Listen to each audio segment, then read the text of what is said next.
Subscribe करें सेहत ज़िंदगी चैनल को और बेल आइकन पर क्लिक करें ताकि आपको हर नई वीडियो मिले सबसे पहले। यूट्यूब सेहत ज़िंदगी चैनल के साथ आपका मालिक डॉक्टर रियाज शाहिद हाज़िर है।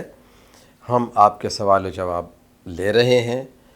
इससे पहले कि हम आपसे बातचीत शुरू करें, आप हमारा प्रोग्राम जो है लाइक करें, सब्सक्राइब करें और बेल आइकन को प्रेस करें।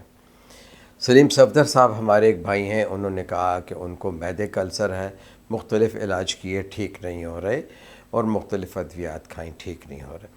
हमारा प्रोग्राम ऑलरेडी डिस्पेप्सिया के ऊपर भी मौजूद है, डायरिया, डिसेंट्री, फूड पॉइजनिंग पे भी मौजूद है और हमारा प्रोग्राम जो है वो आप जो है IBS इरिटेबल बाउल सिंड्रोम पे भी मुलाज़ा फरमा सकेंगे, जल्द देख सकेंगे आज या कल।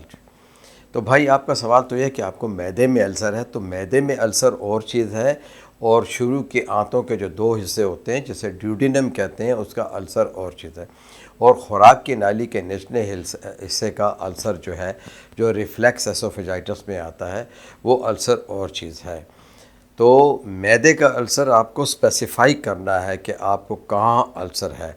दूसरा ये कि इसके लिए टेस्ट होते हैं, इसके लिए आपका ब्रेथ टेस्ट होता है, इसके लिए जिसमें हम अमोनिया चेक करते हैं, इसमें आपका H. पाइलोराई चेक होता है जो कि एक जरासीम है।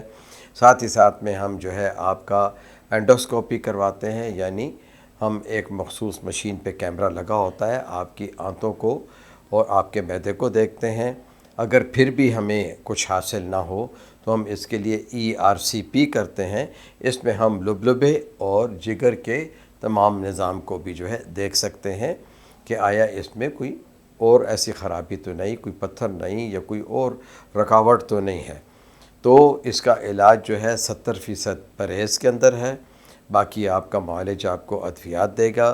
पेट में कीड़े नहीं होने चाहिए। नशा किसी भी किस्म का किसी भी अल्सर के लिए हराम है और मैं उम्मीद करता हूँ कि आप ज़रूर अपने जो है किसी मैदे के स्पेशलिस्ट के पास जाएं और हमारे पिछले प्रोग्राम देख लें।